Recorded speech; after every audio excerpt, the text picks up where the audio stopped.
miss something? Okay, there we go. And we are live.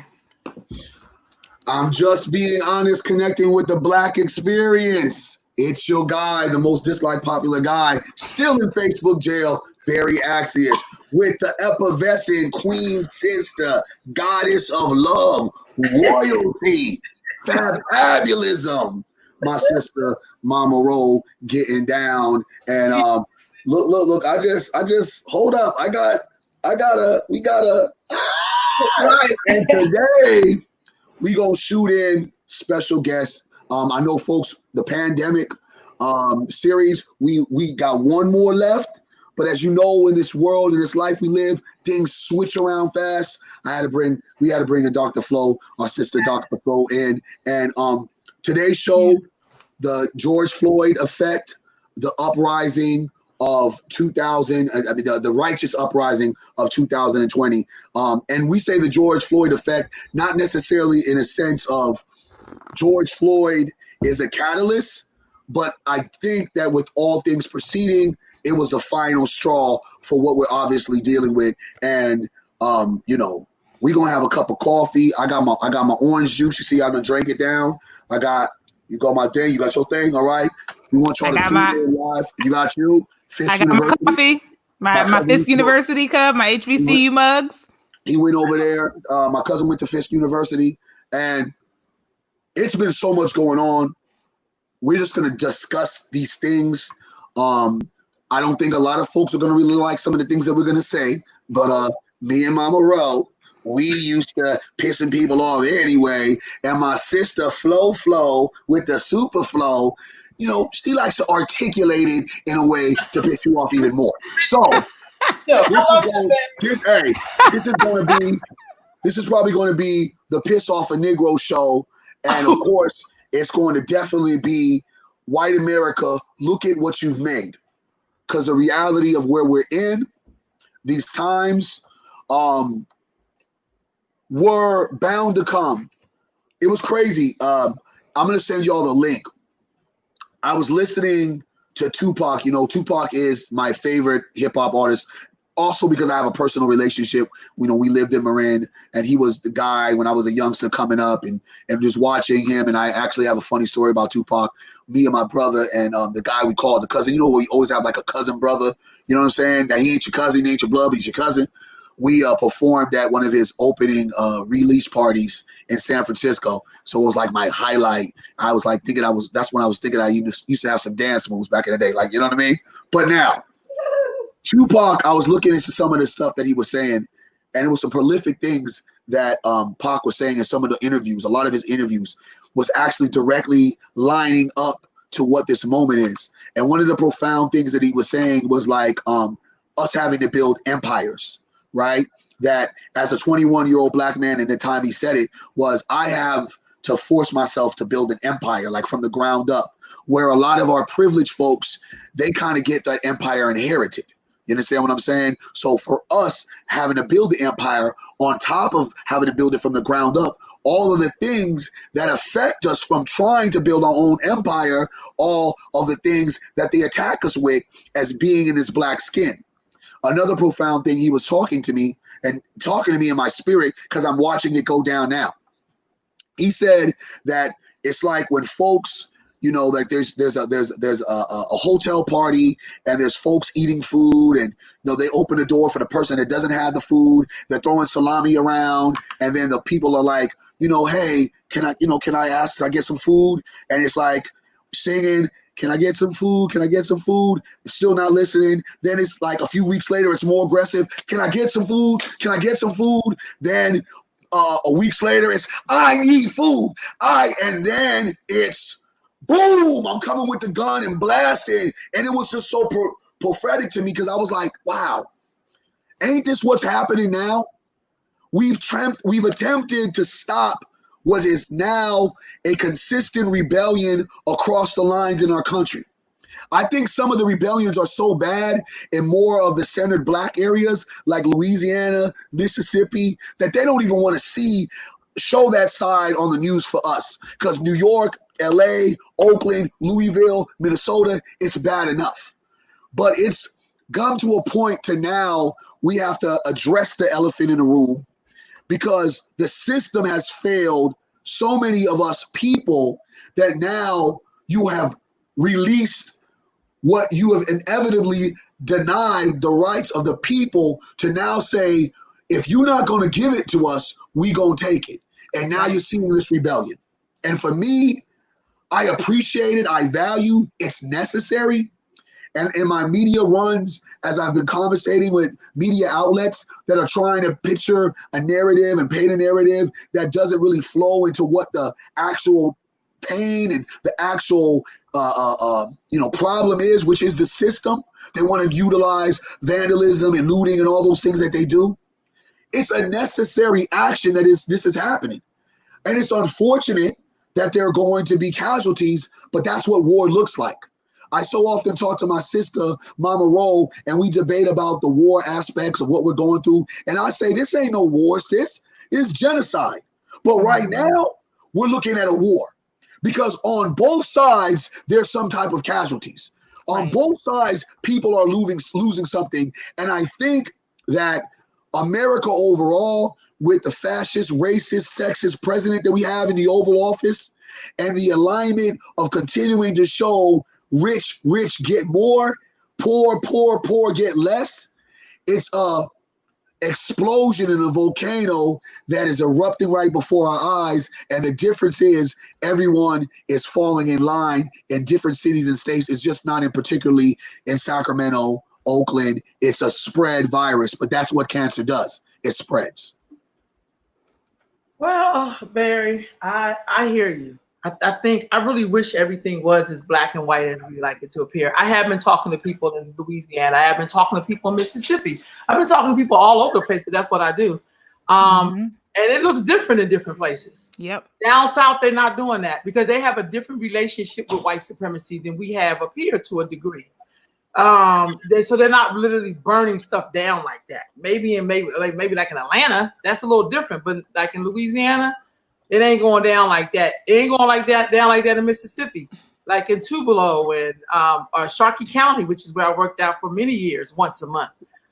It just looks very different. I agree with a lot of stuff that you're saying, but I also know it's so not black and white because we have a lot of black people and a lot of the other people of color or black and brown people or other people of color, however we want to give it this year, who are invested in this system that we're talking about, who are fighting to preserve their position in the system.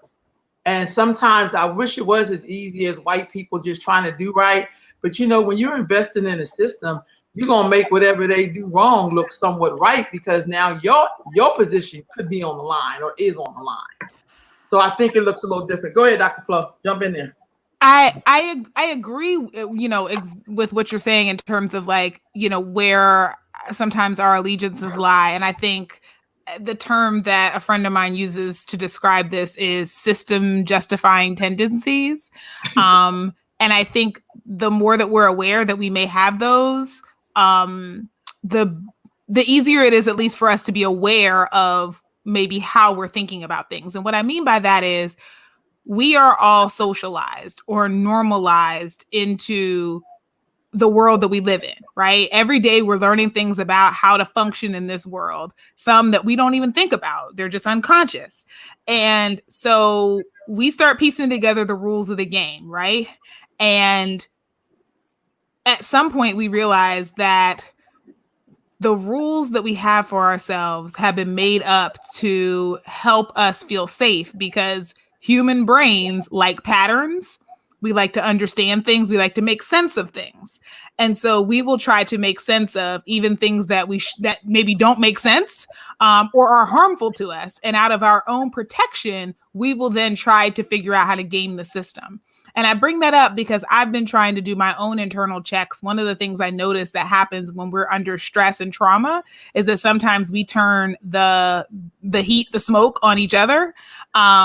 And I think sometimes it's easy to do that because it's like, upset about what's going on. And so, you're mad at something that happens at work, you come home, you kick the dog, or you pick a fight with your spouse, or you whatever, right? And it's really easy to do that because that person's going to love you and because that person is in your circle. But sometimes you need to take a step back and realize I'm really angrier at everything else happening here. So I think what's sometimes happening is that people are trying their best to survive. They've learned certain things that they think are going to help keep them safe, and then they start defending it and they haven't thought about it. And so I think some people are maliciously trying to protect themselves, and I think other people are just trying to survive and sometimes haven't taken the time to really think about, is survival all I want? Do I actually want this system to continue on, like that bigger picture stuff, because they're just so focused on survival? And I think that's one of the worst parts of oppression, is that we only get to focus on surviving and our creativity is taken away from us, right? Like a friend of mine was saying the other day, the saddest thing about all of this is that we get fewer Black people in, science, technology, engineering, and math fields. And part of that is racism, right? And part of that is like the direct impact of racism, of people being weeded out.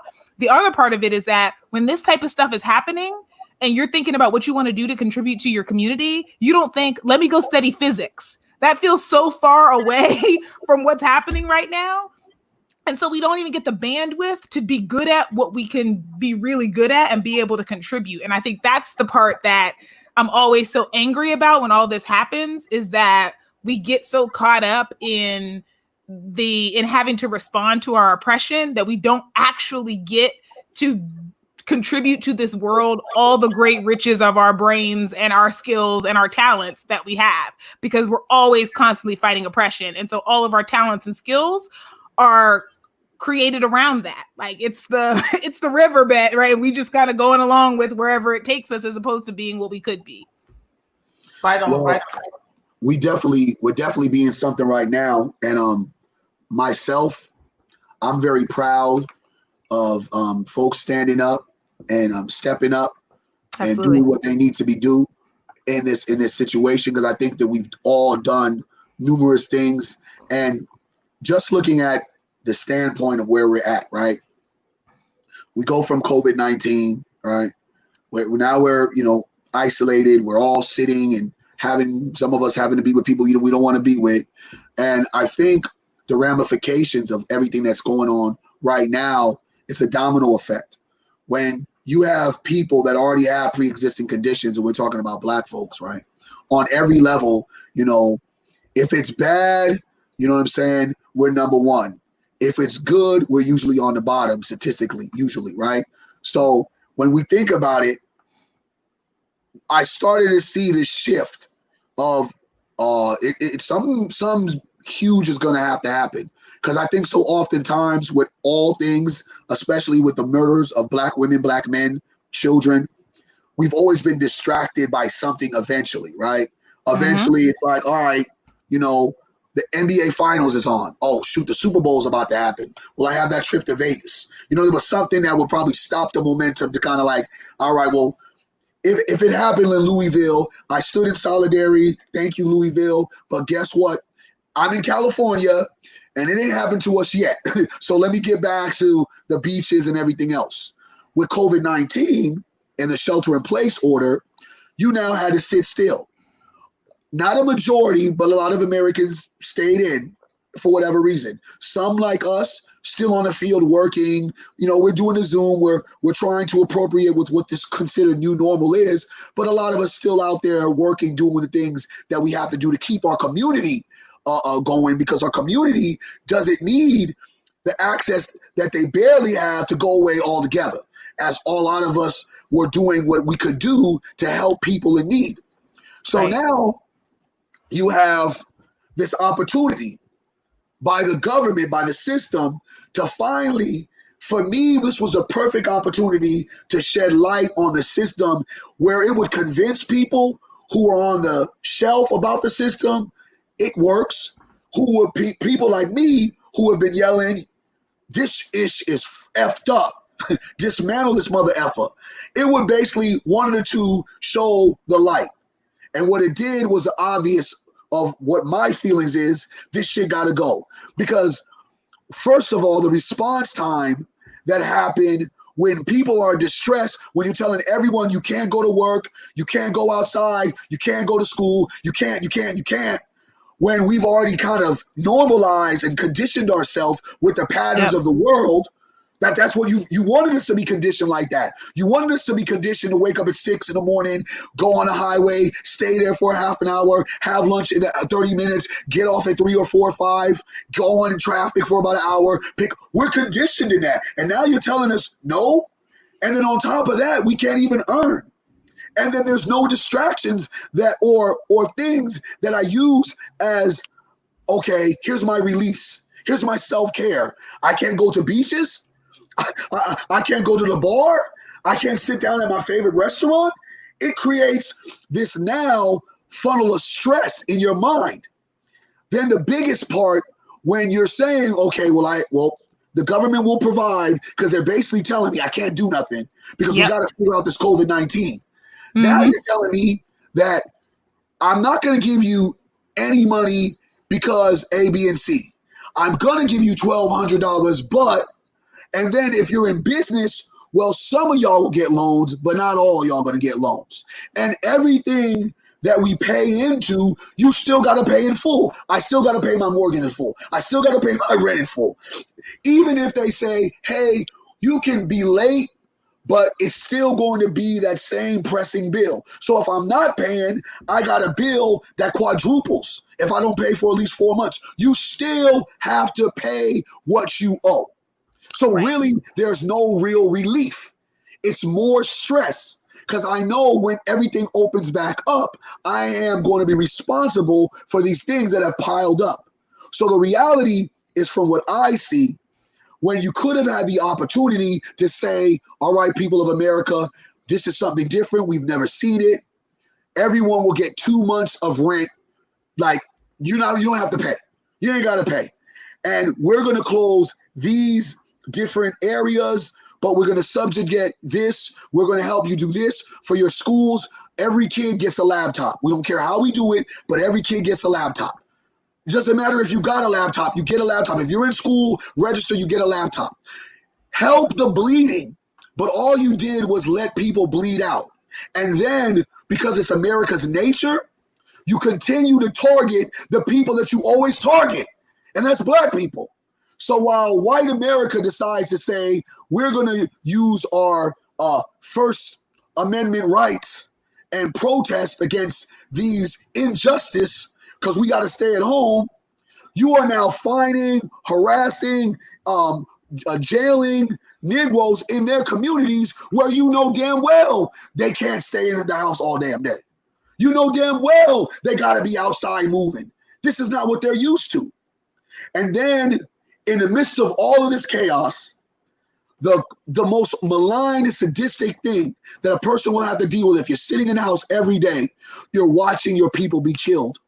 And it's state to state, city to city, and it's in different ways. Breonna Taylor, Ahmaud Arbery, George Floyd, Sean Reed. And now you remember about the same pain in 2014, 2015. Now, all of this compiled with all of that, and knowing the history of how America treats Black people, and knowing all of the sacrifice and all the dead that lay for the sacrifice of just asking to be valued and accepted, you have what you have. And I don't think folks line it up in a way, they just line it up in a sense of, why are they looting? Why are they destroying property? There's a better way to do that. Listen, everyone has been exhausted with the ways of doing it, period. And at the point of exhaustion, again, folks who ain't had nothing anyway are going to figure out a way to go get it, because they listen to us say, hey, let us work this plan out. Give us some time. Now, time's done. Now we're saying, okay, your plan, sit back. We doing what we want to do. And that's where we're at right now. We are doing it by any means necessary, and I have to commend that. Well, let me just say this. I'm gonna keep saying I wish it was that simple. One of the things that do irritate me is that white supremacy really isn't always the answer for everything. I don't know. I come from a different type of people, and I'm gonna keep saying it. That's why I keep saying Black folks not a monolith. We know racism has been here. Our people, my people, because I don't want to assume that we have the same people. I think that's an assumption that we make. Have always figured a way to work and govern themselves around these systems. What I don't see is us doing that. If we can't have a conversation to say, hey, I don't think it's necessarily us turning on each other. At some point, we have to have some responsibility to each other. Sometimes I tend to believe maybe we're not as human as we say we are. Because when it comes to that part of having some kind of self-governance, we tend to act like, well, we can't do that without the system. Well, we know historically Black folks have always figured a way around the system. And what I don't hear is those voices saying that, or maybe they're busy doing it. Because when I looked at that 1973 Black leadership, it was just like listening to us right now. And that was almost 50 years ago. We always had access to things, even though somebody may have told us that we just got that right now. That's not true. We have always had somewhat of control, maybe not the way the bigger system has, but every group that's here is functioning in a system that they've created to survive America. And all they're doing is just kind of walking through the benefits of what our ancestors laid down. So I feel like if we can't talk about, we have to be able to have two conversations at once almost. Yes, we get white supremacy in the system, but also we exist somewhat in the system, or maybe we should stop using we. You know, I think you're onto something there for a couple of reasons. I think the challenge for me is always that we have a diversity of skills, right? And we have a diversity of perspectives. And I said this to Barry this morning when we talked, like, it feels sometimes like instead of a collaboration, we're competing with one another, right? And so we're like, everybody thinks that the thing that they're most comfortable doing is the best way. And the only way I can describe this, like to illustrate it is, or one of the ways I guess I could, is to think about it as the body. Like, you have hands, you have feet, you have organs, you have all these different body parts. And if your hand is over here like, you don't need a brain, you got hands. Hands make everything. You can't cook without me. And the brain is like, y'all ain't shit without me. Like, if everybody is if all the body parts are like, we're the most important, instead of recognizing that we work within a system, then nothing gets done. Your hands are fighting your feet, your eyes are fighting your mouth. Like, y'all don't have the same function, but you work together. And that's the thing that I want to respect. Like, I want to respect the fact that within the diversity of Blackness, as long as you are here saying, I affirm your humanity and I want you to be healthy, happy, and whole, we can vibe. We ain't got to agree on everything. I don't agree with myself on everything. I look back on some stuff I said 2 years ago and I'd be like, what was I thinking? Right? Like, we're allowed to grow, we're allowed to change, and we don't always have to agree on everything. But if we can get to our core values being the same, then we can talk about respecting, look, you want to be, you want to work behind the scenes on policy stuff. You want to work in Black only spaces and talk about healing. You want to do arts. You want to come and be a frontline soldier and go out and, and really like speak truth to power and raise up Black anger. Let's all do our part, but let's also not be out here like, why y'all in the streets doing this? We can't be da-da-da. Why y'all behind the scenes smoozing? Why y'all? It's like, there is room for all of these ways of being together. Like, I am 190% down with let's create our own stuff. I'm also like, my ancestors built this mess for free, and I want what I'm owed. And I'm not a Black capitalist. I'm not a Black capitalist. I don't need to be Jeff Bezos. I don't need Jeff Bezos in blackface as my view of liberation, but I do want housing and healthcare and the ability to walk down the street without having to feel like I'm going to be harassed or in danger, and the ability to be able to create art and to be able to make babies and to do all these wonderful things in my life without feeling like I'm under the thumb of someone's oppression. That's what I want. And my government does have a responsibility to me as somebody whose labor has contributed to this country and is just a human being. Like, it's not even I have to work for it. It's that I'm here. Yeah. We should take care of one another. So that's true. It's also true that sometimes you just want to be around Black people and you just want to have some Black stuff and you want to do some self-sustain, and that is life affirming. And both of those can be true at the same time without one having to be more important than the other. Yeah. I don't. And I think that, that's so spot on, sis. It's the reality of our pro-Blackness is not saying that we hate. right? And I think that, again, plays into the factors of how we're here and why we're here. I think that what is missed on all fronts, well, not for probably us, but even missed on ideas of some of our more younger folks that are pushing the rebellion. And at this particular time, the uprising and rebellion is not just all black folk. You know what I'm saying? It's not just all young. And I hated when we started separating and putting people in a box. Let the youth lead or let the old people lead. No. It is a people rebellion, right? But the unfortunate part about the people rebellion, because we are the face of so many, as we should be, because we are the birth of all things good and bad, black people are in the front line of that, right? And the reason why we're at this point, because not only have other people been oppressed, but it's almost like black people can't stop being oppressed in a system.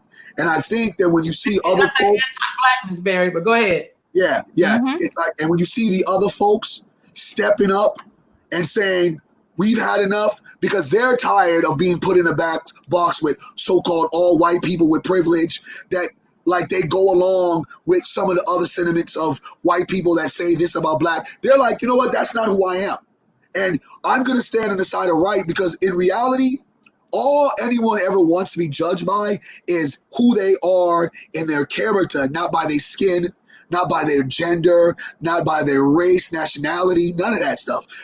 Judge me on how I treat you and interact with you, not with everything else. Please don't stereotype me. Please don't put me in a box. When people see me, they're like, oh, this guy got to be probably aggressive all day. I'm one of the most goofiest, funniest Negroes, if you know me, that you would probably even be around. But in this moment, this is what I'm going to be. And I think now, because oppression doesn't just affect black people, it affects all people. Because if it affects me, it affects you. And our government, the system, only knows one thing: violence and finances. If you want to take economics and finances, that's what it understands.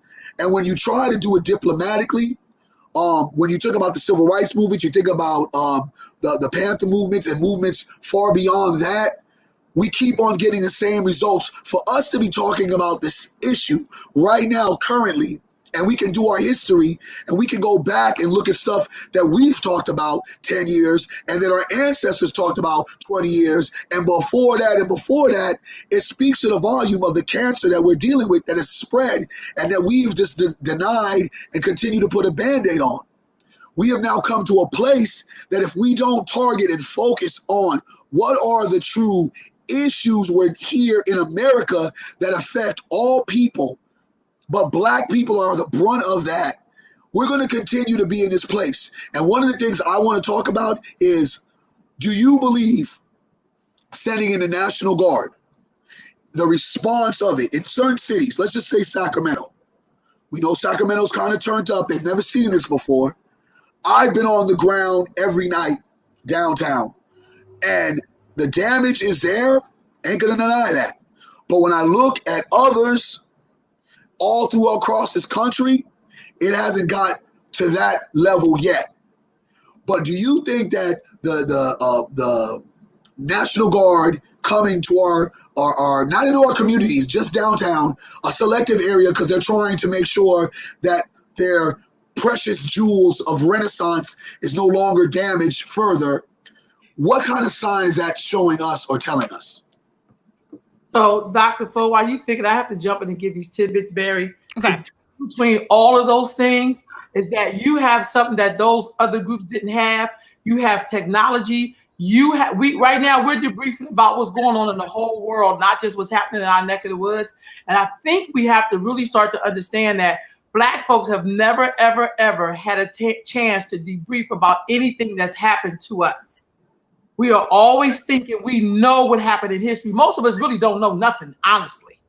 You know, we haven't talked to the people that was there. Most of us haven't. Most of us have read some stuff out of a book that somebody interpret a person's feelings or emotion. So I think we have to be very clear. Have there been National Guard in the past? Hell yes. What do you think those pictures are? They didn't just show up here in 2020. They always had national guards. America has always protected her interests here and abroad. But because we don't talk in that language, because we don't know the history, we know this little short version, and then we try to act like where we're at now is the version. This is a culmination. This is a culmination. But if you do not know the history, you can't begin to understand the playbook. You really just can't. But go ahead, America is a violent place. Like, let's start there. Like, America is violence. America is founded on violence. We came and we stole people's land. We would talk about a pandemic. We brought smallpox here because of poor hygiene practices and poor, scientific practices at the time. And we genocided a group of people here. That was America's very first sin, was coming here, betraying trust, and stealing land that folks here were considered themselves to be stewards of, right? Our indigenous folks were stewards of this land. They considered themselves to be protectors of this land, and that land was then stolen from them. So that's part one. Then, in order to be able to cultivate all this land that they had, they said, we need some folks to work this land for as little money as possible. And so went to the continent, first started with the Native Americans, couldn't quite get them in bondage because they had been here and knew the land already, and it was going to take a longer time to be able to put them into bondage. And so decided it was much easier to take people who didn't speak the language, who didn't know the land, to break them down over several months and literally have them come to this country broken. Whoever survived the Middle Passage, right, was probably going to have a certain level of physical strength, and then to be able to work this land for free. So when we talk about, what happens in America, we need to be very clear that all of that is in the service of capitalism. You wanted free land and you wanted free labor to work that land. And when we talk about the Civil War was a war fought over King Cotton. It was who's going to pick all this cotton, because we have a good system set up here where we can extract as much profit from it and pay as little for it. And that system still exists now. That's why we're fighting over minimum wage. We want you to give us as much work for as little money as possible. Because that's why we outsource. Right. Exactly. Yeah. And so when you become too expensive, I'm going to find somebody who's cheaper. And we're just trying to keep costs low, profits high. So all of that is then the reason for so much of the violence, because people don't willingly sign up for their own subjugation. So you have to oppress them. You have to put them under your thumb. You have to constrain their imaginations. You have to constrain their lives. You have to find ways to be able to contain the human spirit in order to make a system like that work. Period. And the reality violence in response to that is just the human spirit rising up. It's happening here in a particularly anti-Black way. But if I were to go to take human beings and move them on Mars and institute this exact same system, you'd see the exact same cycles happening of human beings rising up and saying, I'm tired of your shit and I'm gonna burn some shit down because you've given me nothing and I'm frustrated and I have nowhere for that to go. And now the aspect of everything, trust me, historically, and that's why I say, going back into the thought of, we cannot just pretend like this happened. And that's what a lot of the media narratives try to, why are they? You know why. And for those who don't know, and I know that some of the folks, because I've been on media this whole week, and it's like when I start talking about, because some of the rebellion on Sunday happened on the anniversary of Black Wall Street. And as I'm giving them the lesson, they're looking at me like, what is he talking about? Because it's like I said, it's a powerful thing that one of the uprising, the rebellion that we're having right now is happening on a day of our ancestors where white Americans pillaged, looted, and had a riot in our own striving Black community. And they were just looking. So the historical perspective is always in the play, and I think that's what gets lost in this. No one's connecting history to current events. And currently, what we're dealing with is, as one of the sisters said, the curse of America not dealing with the symptoms of, as I've been saying to the media, the cancer. With a cancer, if you're not getting different doctors to come through to diagnose what kind of cancer it is and how do we treat it, we haven't even went through chemo. They just is like, well, keep putting a Band-Aid on it. Like, wait a minute. We're having these same conversations that our ancestors have. We can all look at the data and see, wait a minute, Nibbles was just talking about this stuff. But I want to just key in on some, because we know National Guard, and there's been a lot more heinous things happening in other areas. But for a city like Sacramento that we live in, even though we are definitely connecting the dots on a larger scale, just want to preference the Sacramento component just right real quick. The feel of the National Guard being here for this moment, because this hasn't been a moment in, I don't believe, Sacramento history where we can find this much intensity at levels of consistency. They felt us in 2018 and 2019, but we told them the best was yet to come if you don't do the right thing. And now here we are. So, sis, when you see the National Guard coming into the community, and we know it hasn't revved up as high as other places have, what are your thoughts on that? Well, I think it's a containment strategy. I think we have to be really clear about what the goals are, right? And the goals are to quiet this, to quiet the voices of dissent so that the status quo can be preserved. Because if we use, our more immediate history in Sacramento as a guide, when the Great Recession hit in 2008, we basically cut back everything that we had except for police and fire.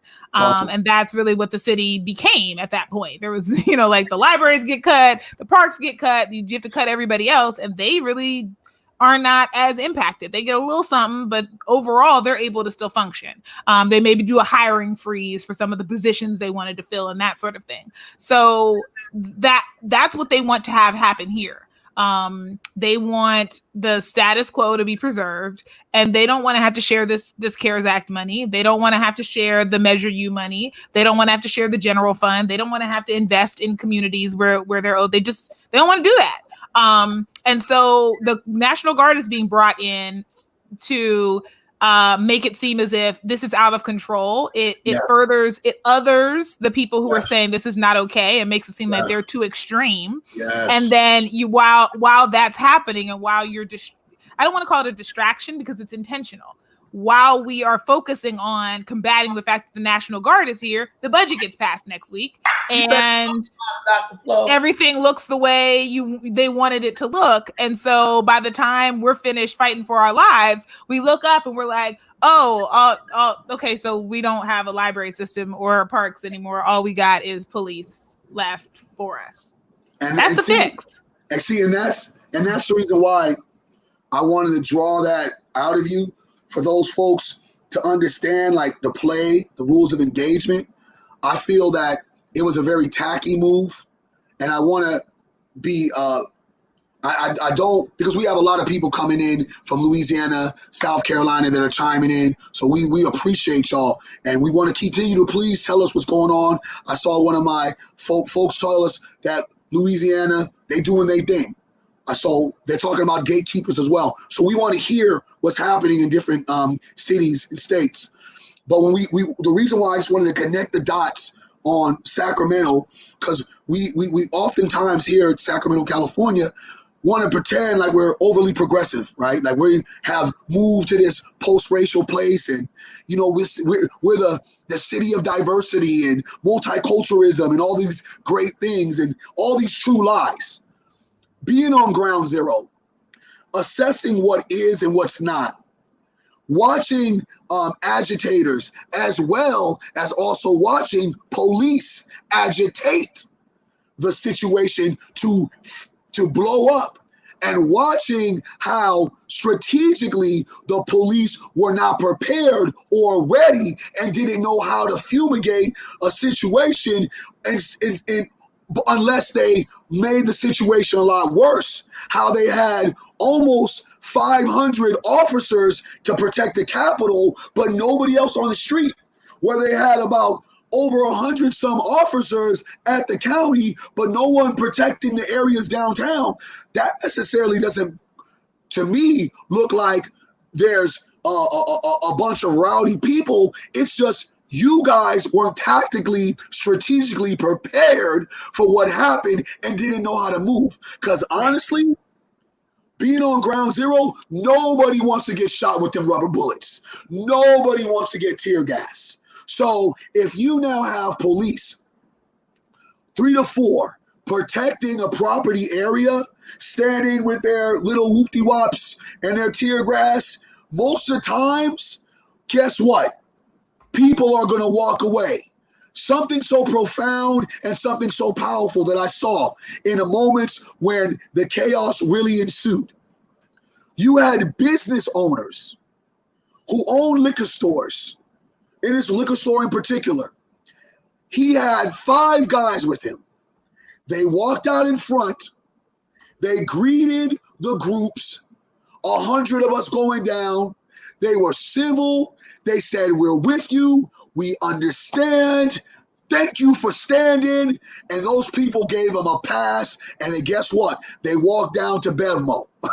And Bevmo, sorry, you didn't get a pass. But again, the Bevmos are the problem. Again, the pharmacies are the problem.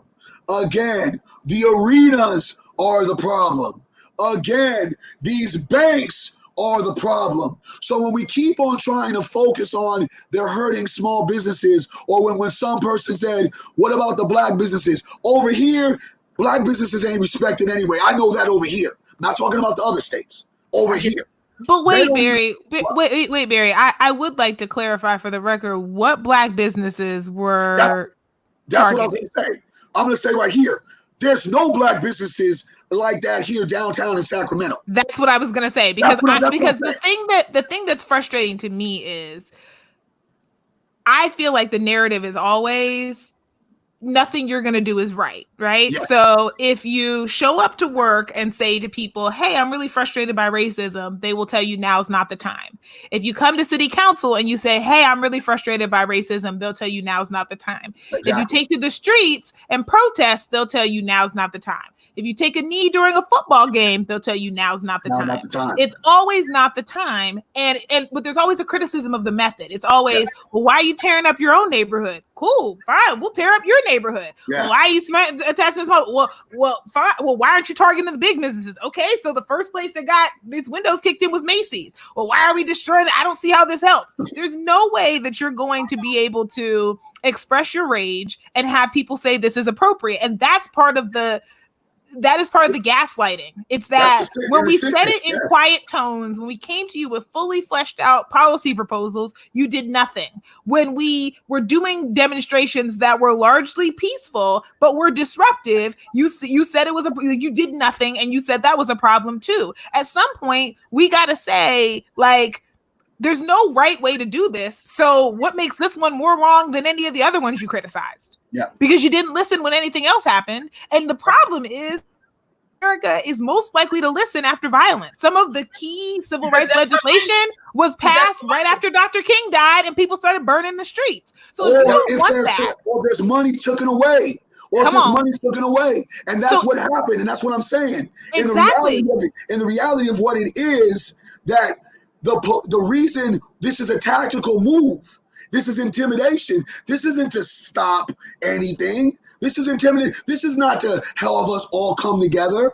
And specifically, when Negroes, now we're going to get deep into it. When Negro leadership stands in and calls Negro leaders to come stand and say, we denounce the violence, denounce what? What violence? What destruction? Why are you saying that it's us leading it? Most of the things that are getting busted up ain't even us. So why are we now saying and subjecting ourselves to now be the ones that get the pain inflicted and the ones that say, stop the pain, that now we're inflicting on them? Who the hell are we to now sit there and say, my rage isn't warranted? Are you kidding me? Who the hell are we to denounce anything that's going on right now? If you can't stand by it, don't say nothing about it, because it's not your place. And it's not your place to allow media to put out black leaders. I ain't that black leader. I am not that black leader. You put these organizations, some black leaders, because that ain't me talking. And what we do, because I know my sis loves a monolith, but unfortunately, what our people see, because they can't kind of just separate the one from the other. If Barry Axius calls himself, or as we call it, a black leader, they're going to think, is Barry standing on this? If they know and see, at least for the people that don't know us in interaction, if they know Dr. Floyd is considered a black leader, well, they're going to be like, is she standing on this? If they know Mama Rowe is considered black leadership, is she standing on this? So you go from a press conference to exactly say, this is what we're saying, stop, peace, and some other Negroes running around here talking about, well, I understand, but we should have peaceful protests. All of that, don't say nothing. What you end up doing is you make it look bad on all of us, as if we are saying what has to be done should not be done. And on top of that, it makes us seem like we signed off on, yes, it's out of control. We can't handle our people. Bring in the National Guard. And that's far from the damn truth. And I want to be, I'm with you, Barry, and I want to be really clear about this.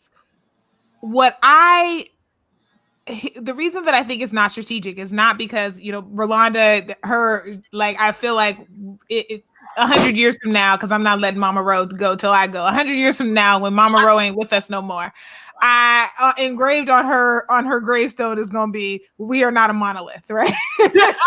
Like, that's gonna be her jam. And so I agree with that. Where I think, though, that we can all be in solidarity is on values and goals. And so for me, what I would have loved to see happen is, instead of us getting caught up in tactics, we should be talking about values and goals. Because where again, going back to that body analogy, right? Like, sometimes hands throw hands. Your brain is not, it's not advised that you use your brain in the same way you use your hands, right? And so there are going to be some people who are going to want to fight, and there are going to be some people who are brains who are like, nah, and there are going to be some people who are shoulders who are like, I can fight sometime, but it's not my best use. And some people who are feet who are like, hey, I want to kick some things down, right? Like, there are going to be people who have different approaches to this, and we can say, that's not my approach. I can respect that that's yours, but I don't want to, but here's where we all agree, and this is what we're going to stick to. And instead of the brain, throwing shade at the hands for throwing hands, right? The brain should be like, but we all agree on this, and so these are our talking points, and we're not going to throw each other under the bus. Because essentially what's happening is we've got now folks who all want the same thing, I think, ultimately, in terms of like Black people going back to core values, Black people being able to live without oppression. But now we're sitting here fighting over tactics. And so you're like, I want it to be peaceful. And you're like, no, I want it to not be peaceful. And now we're fighting over that. And we've taken our eye off of, we both want the same thing. And so now it looks divisive. Now to the outside world, it's like, I can sow seeds of discord because y'all fighting over tactics and forgot that you agree on the important stuff. And so that's where I come from, is like, listen, every day I can't play the same role, and that's okay. But we need to be very clear about what we want and not undermine other folks who are going to go about it differently when we're still in solidarity with what we want. So I know you're going to agree with me, but that's what I love about you. You're like the person who sees us all like that. You just made a big assumption that we'll all want the same thing. And the truth of the matter is, we don't all want the same thing. We don't. There are some people who want to be the person holding the whip next to the master. He really don't want me to be free, or she don't want me. And I'm just gonna be honest. So I'm gonna push back a little bit, because I think sometimes for us, again, going back to my socialization conversation at the very beginning of this, I think sometimes what has happened is, because we're trying so hard to be safe, we say, well, the safest place I can be, and I'm gonna use the analogy of the media. If you notice the problem, and my friend Dave says this all the time, that media treats police like they are authorities and not like they're stakeholders that have their own agenda and their own propaganda, right? They treat them like they're an authority, and they stand behind the lines literally and get protection from them and take their vantage point literally and figuratively. And I think sometimes that's what, and part of that is that they do that for their own protection, right? If they're behind the police, who are the ones who have all the military equipment and the weapons, they're the least likely to be harmed if there's a scuffle. Oh, Dr. Flo. Something's happening with Dr. Flo. She was right.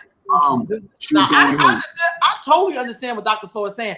I think my only because they're behind the line. You froze. Am I back? Oh, okay. Sorry about that. That's all right. You know, Wi-Fi is the real terrorist. But and so I think sometimes as Black people, we're so afraid that we end up standing behind the line, standing as close behind and starting to cooperate in some ways with the systems that are oppressing us, not because we don't have the same ultimate goal, but because out of fear and out of scare, we start to align ourselves because we're trying to protect ourselves. And so I like to, unless I'm given real concrete evidence that you really are not about, I like to give Black people the benefit of the doubt. That even when they're doing things that are not always that I would consider to be ill-advised or counterintuitive, I think it comes from trauma, and I think it comes from a desire to be safe and not a true desire to undermine our community. So and maybe I'm a Pollyanna, and y'all can flame me on the internet if you want to. I'm good. You never is hearing all the voices, but I also think in your analogy, which is beautiful, you have to also be willing to say this person is not with us, and we can't rely on them. Yeah. We're the only people who have to have that rule. When white people are fighting white people, they don't come up with they in the system. Nobody does that stuff but us, which is why we're constantly behind, because we do need everybody. We need all, but we don't need everybody. Yeah. And I think also that's why they were able to do what they did in the result of, because I was reading the pushback on the response. And it was like everybody wasn't in agreement on how to approach this thing, but a couple niggas was like, well, we're going to do it anyway. And to me, I'm not going to be lined up with that. I'm not going to be lined up with values where it's denouncing what obviously has to happen. Everything that's happening is necessary. Uncomfortable, unfortunate, but necessary, because this is the storm that has been brewing. We have looked at history. We've seen how intense it's gotten. And people got comfortable with being in this kind of world, this capitalist world, this American free world, this idea it can't happen to me. We got LeBron James. We got Oprah Winfrey. We got Tyler Perry. You know what I'm saying? We got Obama. We got Michelle Obama. Like, we got it. No, we don't. And that becomes a problem. We don't got it. There is major issues. Because if I look at my people in distress half the time and I'm arguing for pennies to just support them, mind you, they're not giving us millions to solve the issue. They're giving us pennies to say, all right, y'all go ahead and do that. But then they'll give $8 million to a statue at a Golden One Center.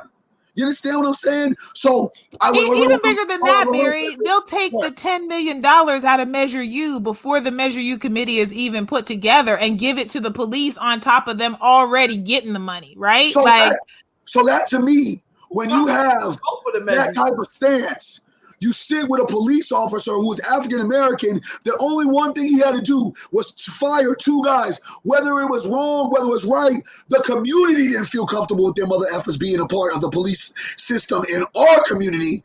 Get rid of them. He keeps them on. And now you're telling Black people, because that's the directive of what you're saying, because I didn't see too many Asian leaders out there. I didn't see too many white leaders out there. I didn't see any other Middle Easterns. I didn't see no collective of leaderships all standing in one and saying, we denounce it. I heard Black leaders, and that is dangerous. But I agree with you, Barry. I just also want to remind us that Black bodies are always the most at risk. And so to reinforce the trauma lens, part of the reason why I think some of, especially what I noticed was that there were people of a certain generation out there, and those folks were in their 40s plus. And I think that when you have the collective memory, huh? They was over 50. There wasn't no damn. Okay, so I was messing with you. Go ahead. Yeah. Get that. Oh, she froze again. Okay, y'all, hold on. Dr. Flo froze. Hold on. She coming back. I know it. Yeah. I don't know how. I'm giving froze. Go ahead. Okay, so I was gonna say I was giving some folks the benefit of the doubt because Black don't crack. So people were like, how old is Barry? And I was like, I don't know, somewhere between 18 and 85. I have no clue. Like, I don't know. He grown. I don't know. That's all I can say because y'all be stuck looking the same for 45 years. So I don't know how old folks are. So I was just trying to be conservative based on how old I know some of their kids are. But what I'm saying is I do think that even that reaction of I want to stop the violence is a recognition that sometimes the smoke comes at us even when we weren't the ones who did it. And so while I do think it is misguided, I just want to remind us that I think it comes from a good place. I think it comes from the trauma of not wanting to see more Black bodies suffering the consequences of this stuff.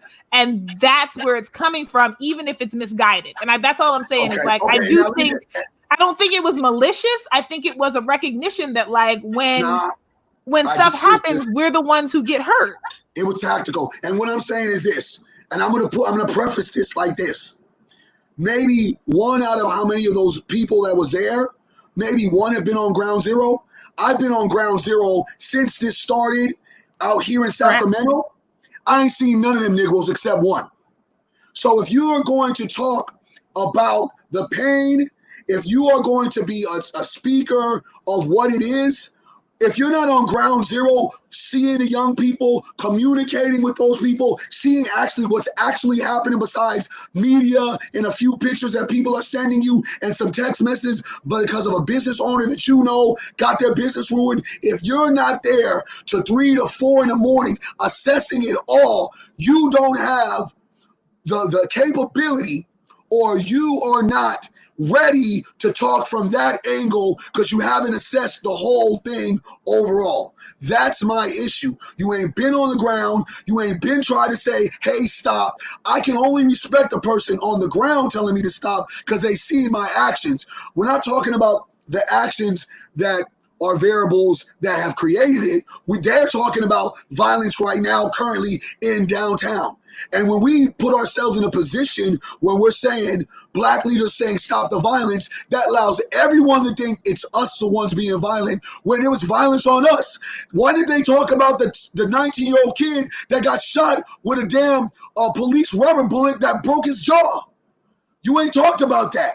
You ain't talked about the tear gas. You ain't talked about every time we silently protested, we were hit with billy clubs. We were attacked and charged. You ain't talked about that. Every time we're just standing there saying what we're saying, you're boom shooting up your little bomb. You're not talking about that. You are so right, Barry. And I think the biggest thing that I always want to turn the tables back on power, right? And so I always want to turn the tables back and say, if you really want peace, invest in peace during relative peacetime. If you really want peace, you need to show some proactive and preventive work. You don't show anybody who's interested in peace. We shouldn't be meeting them for the first time right now. This is not the first time I should be hearing about peace from you. I should have been hearing about peace from you when the budget was passed in 2013. I should have been hearing about peace from you when folks came to you with, we want money for X, Y, and Z, and you need to handle what's happening with your officers, or you need to handle what's happening in your schools. That was the time to be investing in peace. It falls on deaf ears to talk to me about progress and peace right now. Like, now ain't the time. Yeah, right. That's like, peace is not something that comes about because we stop warring. Peace comes about by preventing war in the first place, by meeting people where they are and the conditions that are necessary.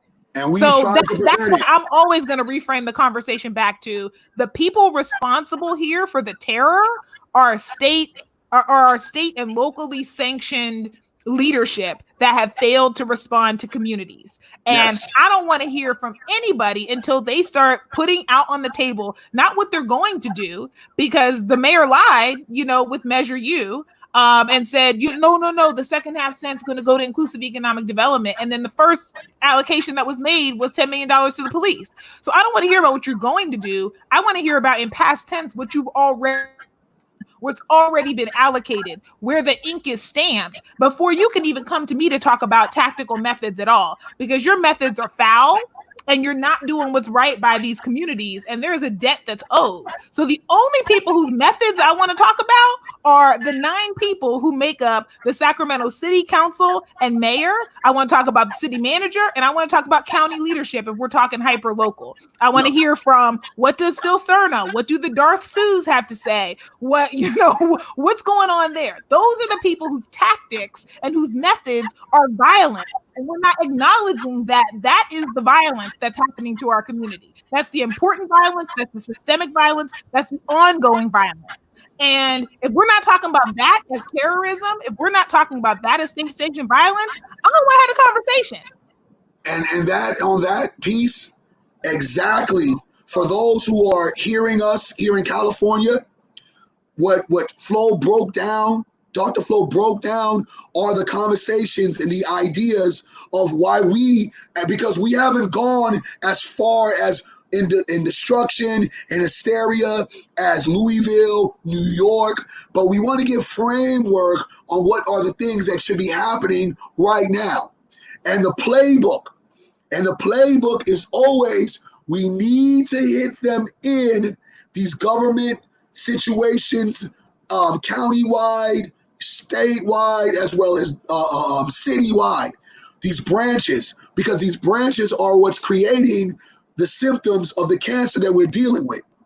And now we're giving that track of, okay, well, now we all know that our city has lost money, but is going to get money back. And there were promises. Now, how do we impose our will? And imposing our will is not saying, I'm going to do you a favor, just look out for me, and go out and say, please, y'all, stop. Peaceful. I'm not even talking about, I'm pretending the protest ain't even happening. The looting ain't even happening, because I'm still stuck on that 5-year problem I told you about. That's what it is. It's just a stain of America that has never, ever decided to recognize the wrongs, has never decided to recognize the death, the genocide that has been committed. And now here is again, because it's happened in pockets, but now it's happening in droves. So let's not define the rebellion in a material, we're just looting, oh, they're just being disruptive for no reason. This is not going to help the message. Oh, it's helping the message, because we're now watching their chess play. But let's also be very clear that, this has always been about property, right? That is what the police were set up to protect, right? The property in question were you and me, who were owned by someone. And when we decided to, leave or decided to get together and rebel, that was the property that needed to be protected. And then after that, it was the other property that people owned and wanted to protect in terms of their houses and the other material goods. So that's always been the case. And so what I think is sort of an interesting and sad, way of thinking about this is that it's essentially, property versus property. And it's been made clear to us for generations that the property that has more value is actually the land and the buildings and the storefronts.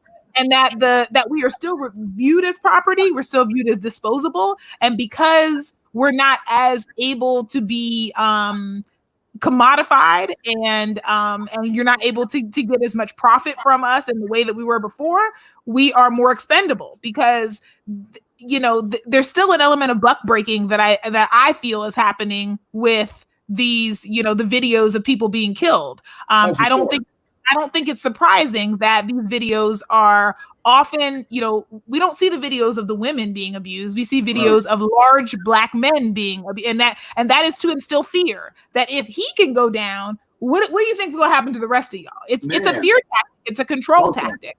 I think it's intentional. And I think it's done with great malice, and I think it's done with violent, implications and intent. And so we have to be clear about that as well, that part of what is stoking all of this is our tenuous relationship to humanity from a systemic level. We know we're human. I see the humanity in you all, but from an institutional perspective, we're all still being regarded as property. There's a value that we put in literal dollars on how much we're willing to expend in healthcare, how much we're willing to spend in education, how much we're willing to invest, how much we're willing to extract from you in our prison systems. There is a value to your life because you are still regarded by this state as property.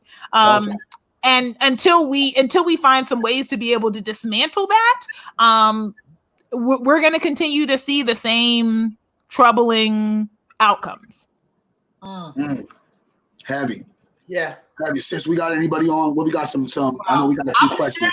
I've been sharing the comments people put on here. I mean, I put them up. If they're not too large, we're not blocking out our face, Yeah. That's so true. Dr. Flo, so let me ask you this. What do you think we should do as it pertains to those city councilmen, the mayor, the county? Because when you said you didn't see other people up there standing, I don't know if they need to have press on them like that, because they steady pressing on.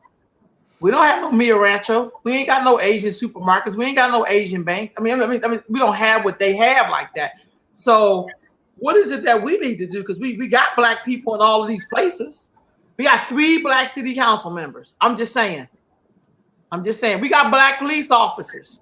I think part of the reason why people are so disappointed with city council and mayor is because this is one of supposedly the most diverse, I shouldn't say supposedly, racially, it's one of the most diverse, elected bodies that we've ever had in the city. And probably, how is that diverse? But go ahead. What I mean by I said racially, I didn't say gender. But racially diverse, groups and the council has gay members. It has one, a gay member. It has one woman. It has 3 Black people. It has Latinos. It has some Jewish folks. It has some Anglo white, right? Like it has this mix, and everybody is supposedly supposed to be a liberal, right, on the council. So I think there are expectations that are just kind of built into what that could look like if those supposed outside forces, who are always the ones that are stopping us from doing these things, don't exist. And yet this council has been as stagnant as anyone that was stacked with supposedly conservatives. So, having a Black police chief, as Essence is saying, in the comments, and having, Black leadership hasn't really shown to be beneficial for Black people. Both, and I would say both in thought leadership, because 3 people are not a majority. The saying is you got to count to 5. 3 people are not a majority, but 3 people don't get in line to even say the right things sometimes. That's 3 people don't get in line to vote the right way on some things. Yeah. Like sometimes I would rather you stand up there and vote the right way and be on the losing side sometimes, but at least I know that your vote's going to be right and you're going to be on the right side of right. And that's not happening. And so I'm frustrated with that. And I try to be very clear, like anybody who I engage with on council or the mayor, I will be, I am a person who's going to speak truth to you. So I'm not going to mince words. And I feel like if you're in my circle as a friend, or if you're somebody I'm a colleague with, or you're somebody I engage with, I don't mince words. And I think a lot of us are not mincing words with them and are saying to them, we are disappointed and we want to see something different. And we're not getting that. So I think the level of frustration and attention that's paid to the council is because it's like, remember when y'all sold us this like colorblind, panacea after school special? This is the wave of the future. And this is going to be the key to our liberation. Well, it ain't. So now what? I don't feel bad. I don't feel bad for none of these efforts. Yeah. What'd you say? What's happening with Measure U, Dr. Flo? Well, our committee has been officially disenfranchised because we have not been able to meet since February because of COVID. Wait, that's what I'm saying. And remember, because we are an appointed body by the city, we are under Brown Act. So we can't meet by ourselves because that's a violation of the Brown Act. And our meetings have been canceled and they have not set up Zooms, although the investment committee met last night, and that's the city managers committee that doesn't have to be recorded and doesn't have to have any of the sunshine laws, and they've been meeting this whole time. And so that's the kind of shady stuff that's happening, that council found a way to use Zoom and other stuff, everybody else, but the body that they knew has been pushing them and saying, we don't like the status quo, suddenly now all the other commissions are being canceled and we can't handle that right now. So they did that intentionally leading up to the budget. And then we're going to have our first meeting, surprise, surprise, on June 15th, which is going to be after the budget has already been voted on. Right. So that was done intentionally. And so this stuff has to be called out, because they're not even trying to hide the way that they're silencing our voices institutionally. So we could not come together and do anything officially as Measure U around the budget, because if more than 7 of us talk, we've broken the law. I'm gonna say this, and this is like, for me. And I'm not getting sued to provide free advice for the city. I'm just gonna be straight up with y'all. That ain't happening. Okay. That's what it is. I myself personally had conversations with the mayor before he became the mayor. We actually got into we almost were about to be in a fist fight, to be honest with you. And I think it was, again, when we talk about gatekeepers, and I say why it's so dangerous when Black people start co-oping and not really start strategically strategizing on how we can really do this. We start focusing on the now, and the now is, we have to stop doing this. No. The now is, so what we gonna do? Because we've already told you what was gonna happen. It's happening. So now what we gonna do? No, we ain't gonna say nothing. We trying to figure out what we doing with the money on the wood. I remember having this conversation with him, and I told him, I said, hey, so what's your plan for the Black community? What's your investment gonna be in the Black community? He looked at me and said, I said the youth. I said, youth don't mean Black. You know what I'm saying? Like, and what I think, what it was in that particular time, because it was in 2016, he was used to dealing with those Negroes that are willing to be okay with being at the seat and giving us Negroes the crumb from the cookie. We ain't even talking pie, talking about crumb from the cookie. So in that sense, he didn't know I was one of those new Negroes he was going to probably have to deal with that ain't going for none of the bullshit that he's used to politicking and doing. So as we go back and forth, I'm like, dude, I'm not sitting there asking about all these other investments with this multiculturalism. I'm saying, what economic investment are you going to do in the Black community? That's the problem. And he didn't like that. We go back and forth. Stephon Clark is about to happen. He now knows, well, Barry Axius is one of those new leaders that actually kind of go different routes and different ways of expressing himself and his viewpoints. He apologizes to me and says, I'm sorry we got off on the wrong foot. Now going into the Stephon Clark moment, I'm in a meeting with a bunch of Negroes, some saying the right thing, most ain't saying enough or saying the right thing. I say to him again, dear Mayor, when you keep talking about this renaissance in downtown, where are the renaissances in other areas and communities aside to downtown and Broadway and the areas that are affluent with privilege and restriction? What about the other areas? He said, well, I said, downtown is too white. He said, come on, Barry, I'm white. That's the problem. It's too white. There's no value in a Black person. When I go downtown, I don't see nothing of me. Where is this value? So the reality that we have also, and I'm just saying my personal conversation because I want to put content to the accountability that some of us have put these guys to, and why I don't feel bad for what's happening. Because so many of us, whether we had our side meetings, conversations like I had with him, protested, delivered tactically, untactically, unpractical, we have told the city what was going to eventually happen. So this is something that they already know was coming. It's just they did not believe in our actual prediction, and they don't really care about the actual investment. And that's the problem. They don't really believe in a renaissance in South Sac. They don't really believe in a renaissance in the Heights.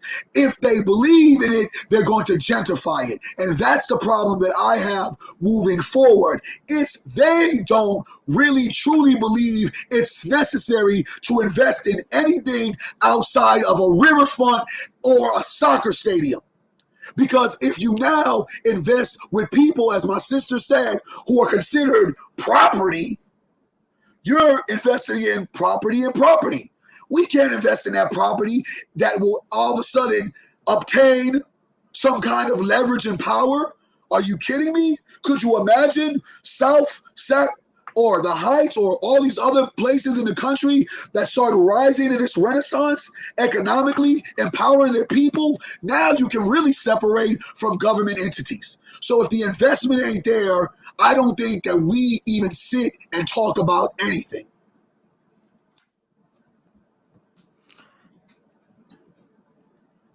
You know what? Yeah. I'm right there with you. I feel like investment is key. I just wish it was that simple, because what I do see with other groups, Barry, this is what we got to come to have a real Jesus meeting with ourselves. They're not waiting on the damn government. They have something within themselves that they pull together. I think we have very different fractions of Black people. Like there's Mexican supermarkets here. There are Asian supermarkets. I mean, even the Africans from the continent, they have two different supermarkets, one in Elk Grove and one in North Sac. Even they've come and got a little supermarket.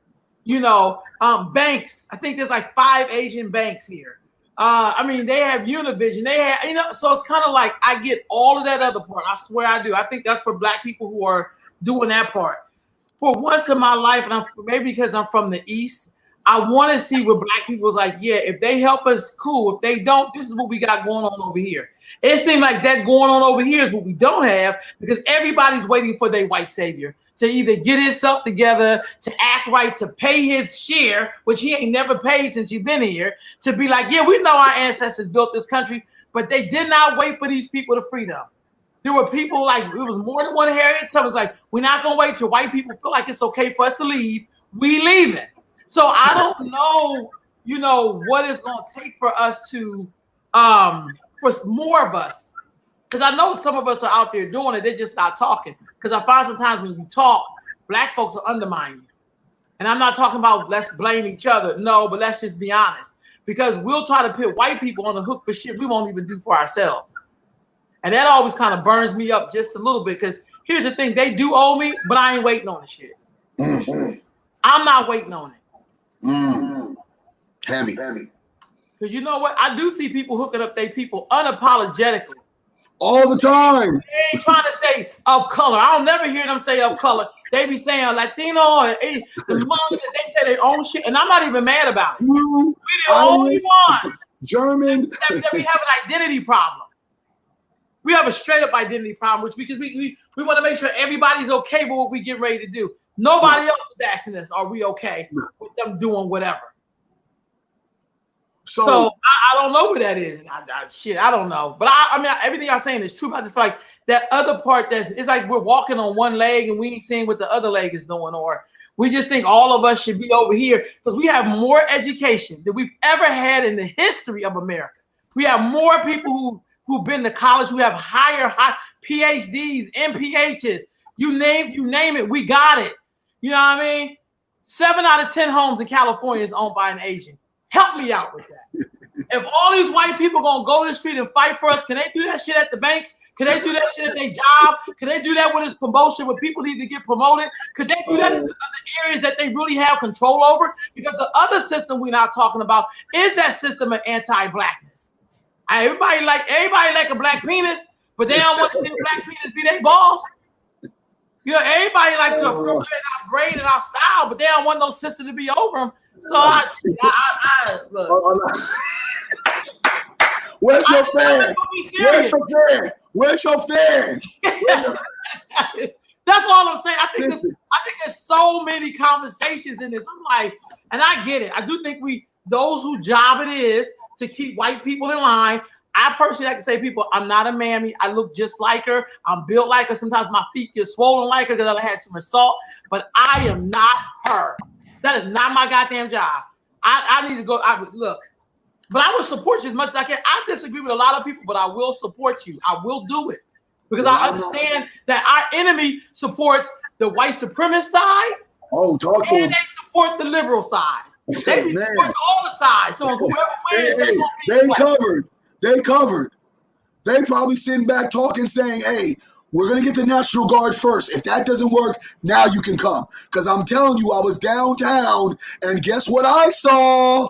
I saw white militia groups driving in their trucks. Who you think been getting? Of course. Minneapolis. Who you think was busting up trying to stop white people? Like, hey, this is how we protest. And they like, look, what the one sister say the other day, Flo? There was a person busting something, and he said, "Hey, this is not what we do, friend." He said, "I'm not your friend." And I was like, God damn, can you imagine you going to war with somebody and you like, we in this together? They be like, nigga, I ain't with you. You like, wait a minute, we're supposed to be on the same team. That effery.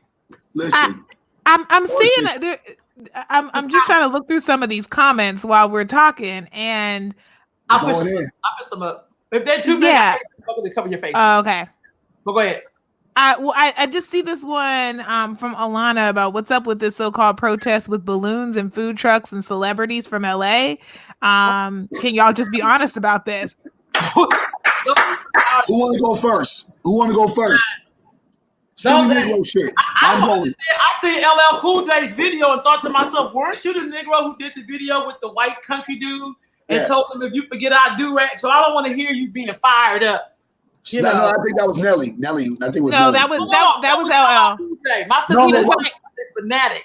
He was like, if you forgive, I'll forgive you for like slave chains if you forgive me for like my gold chains or something like that. And I was like, is his new rap you talking about? No. This is because Stephen Colbert did a whole thing on it about how that was such a false equivalence of like institutional oppression versus your choice in jewelry, right? Like how are those even on the same page? Here's the thing. While we're sitting here, I'll Google the exact lyric. All right, thank you. Here's the thing about the celebrity thing. I'm gonna go answer. I'm gonna hit the sister right quick. The unfortunate part about our plight with the black man, and I was listening to some folks, and it was like, black people always have a tendency when we go up, I'm gonna come grab you and pull you up. But a person was talking to me and said, "Why can't you be on my side?" And I was like, "Damn." Yeah, like what? Like, yeah. Why is it always I'll pull you up? Well, nigga, if we got the same kind of thing going, come on and let's ride. You hit that side, I hit that side. And I think what they're doing, because here's a problem, and I feel like a lot of us don't want to discuss it. Niggles is really attached to white supremacy more than we would love to kind of announce. So a lot of these Negroes, if they not going to be on the side of sitting there trying to connect and how can we stop the violence and do some old celebrity, let's go have popcorn, food trucks, they're not going to have a job. Because what my sister said is important. Because we have not created the alternative, or when we had the alternative, we integrated in such a way where it gave us no more alternatives, and that is a major problem. I had no base. Back in what was the Montgomery? Hold on, let me finish this. I know you want to say something on it. Back when we had the Montgomery boycott, why it was so powerful? Because even if you were a Negro that didn't agree, you knew what time it was. And guess what? You go on that bus if you want to, Negro, but know when the whites know, and they're going to ask you. Whites going to be like, ain't y'all doing some boycott? You ain't supposed to be on here. They going to beat your ass from every stop till you get to your stop and drop you off. So it was to a Negro, die if you want to, or come walk with us. And what it did, politically, economically, it beat the fuck up of the American economy. The only wrong thing we did in that moment,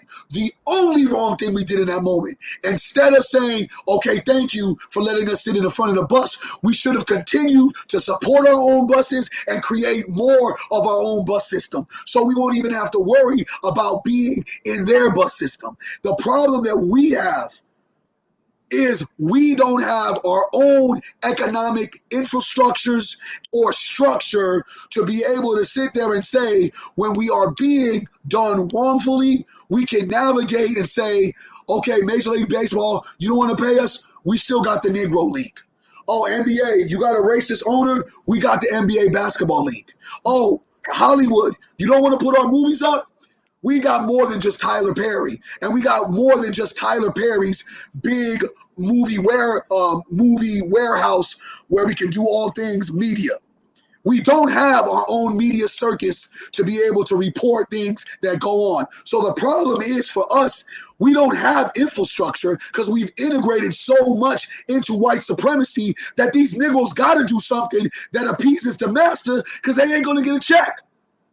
So, but see, Barry, that's even where it breaks down for me, because if we have Tyler Perry, why do we need anything else? Like, why do we have to also build something else? Why can't Tyler Perry put on black writers? Like, because I don't want to get into the Paramount, they have Fox, they got multiple streams, they have too many. But what I'm saying is my issue here is that, you know, I think it's fine to support Tyler Perry. I think we can feel how we feel about his art and, you know, whatever, but he has a studio. And what I don't understand is why he can't be the place we go. You built this whole studio. Why can't that be the place where when Ava DuVernay wants to film something, she can go there? When something like, why is it that Tyler Perry becomes only about enriching Tyler Perry? And that's what I meant by sort of the downfall of capitalism, is when we start excluding each other instead of collaborating with each other. There could be more than one of us. Like, you can still be Tyler Perry presents Spike Lee's this and this person's that and a new artist this, and put all these people on. And we shouldn't have to build 18 studios. Why can't we just have one good one that produces all kinds of stuff? Because we're not one people. That's why we're not one people, but we could collaborate. And you know, you have Fox, you have Golden. These are all Jewish men. They built 4 major studios in their heyday, and they fed each other. I'm not even disagreeing with that. What I'm saying, though, is that when we get one, why is that one is only for one? Why is it that we can't share that resource that's been built in our community so that then we can have the ability to build other ones? That's all I'm saying. It's like, it just speaks to the collaboration spirit. But I did want to go back to, because I did look it up. I just want us to be real clear. So the song was called Accidental Racist. It came out in, I want to say 2013, and it was with Brad Paisley. And among the deeply problematic and, pardon my language, but what the fuckness of the lyrics were, LL says, if you don't judge me for my do-rag, I won't judge you for your red flag. If you don't judge me for my gold chains, he also then goes on. Wait. It gets better. It froze. Oh, am I back? Yeah, you back.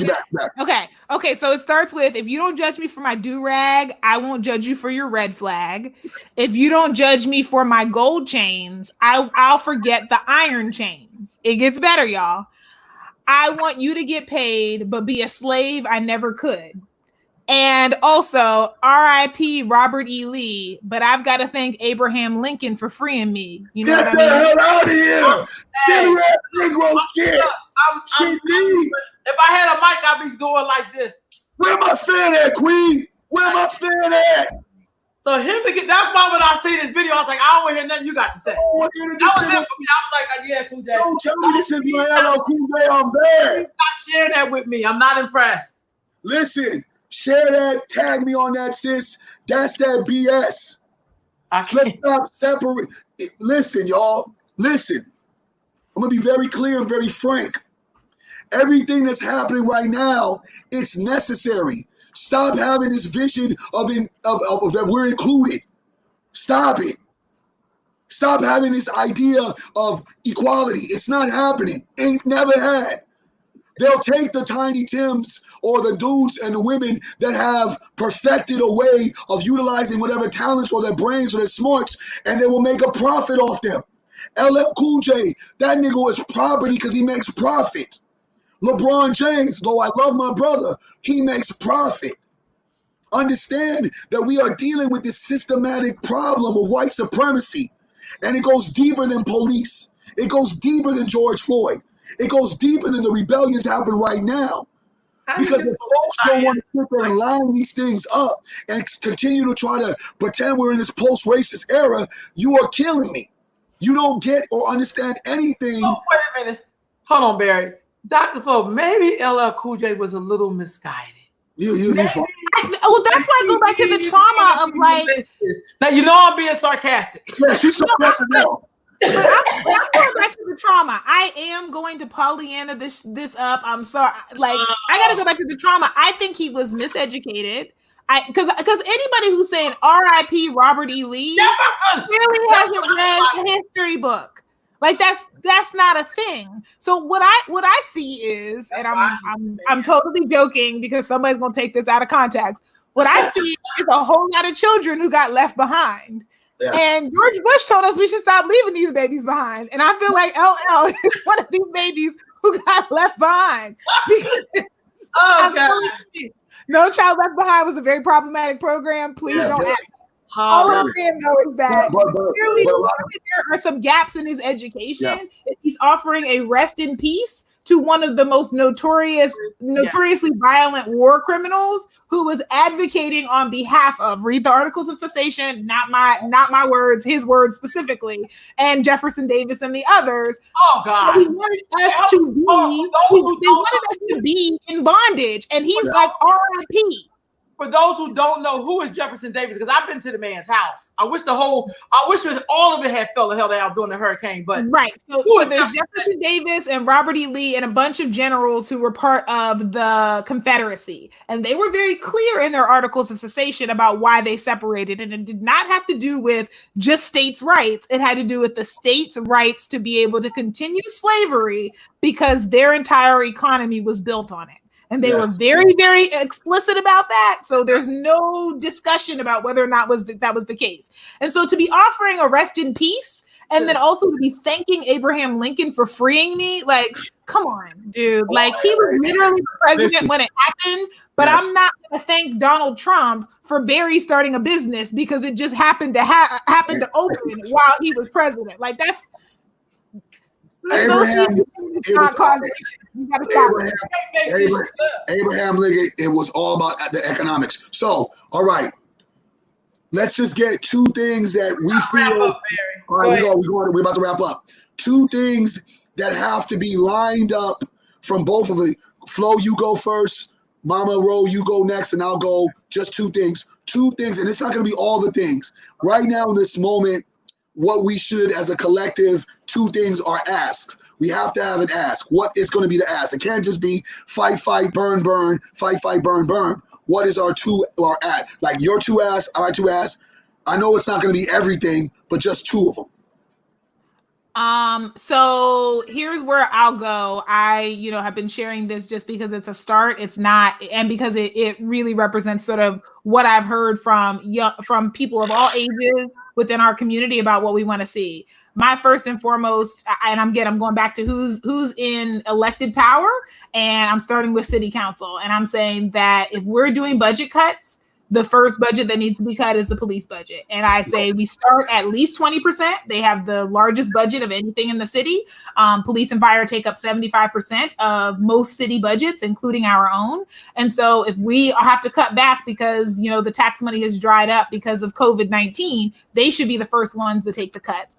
In addition to that, so that's 20% off the top, plus giving back $10 million that they shouldn't have taken from Measure U, and then subtracting the money that we've had to pay out in police misconduct settlements. You don't get to keep your money if we got to pay out for your bad behavior. That's not how this works. And so that's one of my first immediate asks that could be done in the next couple of weeks is make those cuts. I think the second one that is important is that they categorically condemn police violent behavior and the trauma they inflict on communities. If we understand that Amy Cooper was out here, you know, when she threatened to call the police on that black man in Central Park, that she was threatening him, then we understand that the police are not a neutral body and that they do harm to communities. If that's why that woman lost her job and everything else, we understand that. So if that's true, then we shouldn't just be out here funding them willy-nilly, and we should be categorically dismissing their violent behavior and the role they've played in communities.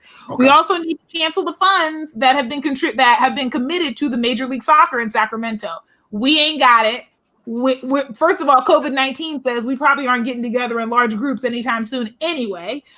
So that place ain't going to be open. And that's not where we need to spend our money right now. There are far too many people who are owed money for us to be investing in optional entertainment right now. That's just not how this works. If we're going to invest in some optional entertainment, it needs to be some Black arts and some other things that are happening in our community, not that stuff.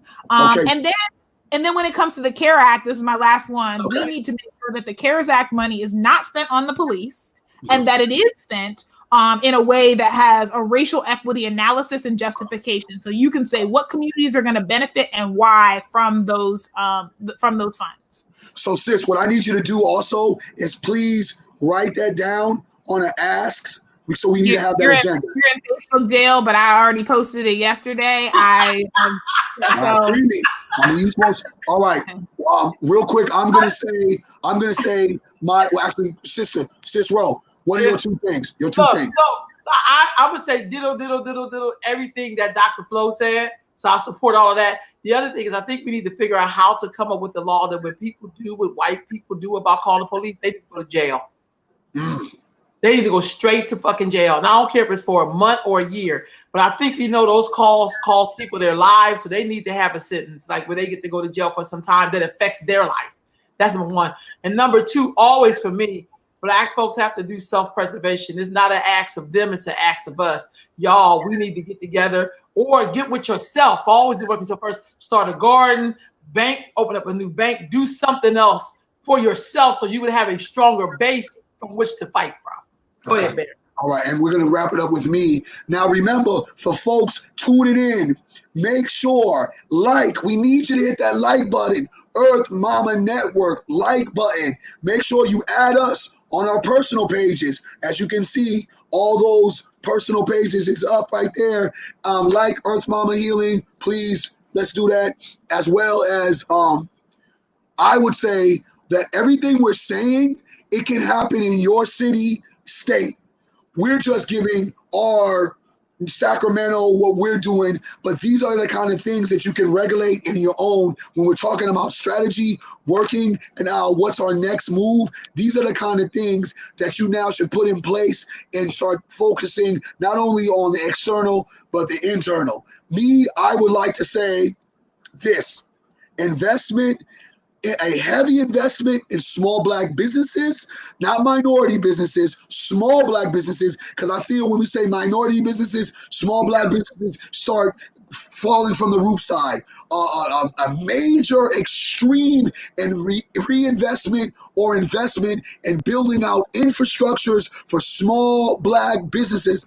Give us our dream ideal place for us to build institutions and things that me and Mama Ro, who have been talking, why don't we have a health clinic? Why don't we have our own youth facility? Could y'all imagine here in Sacramento, Mama Queen Ro, Barry Axius, Dana Maisha, all Queen Shona, all in a big rooftop with this exclusive multi-purpose freaking community center, not just based by city, but based in community where we have businesses, we have storefronts, we have multicultural purpose rooms and art.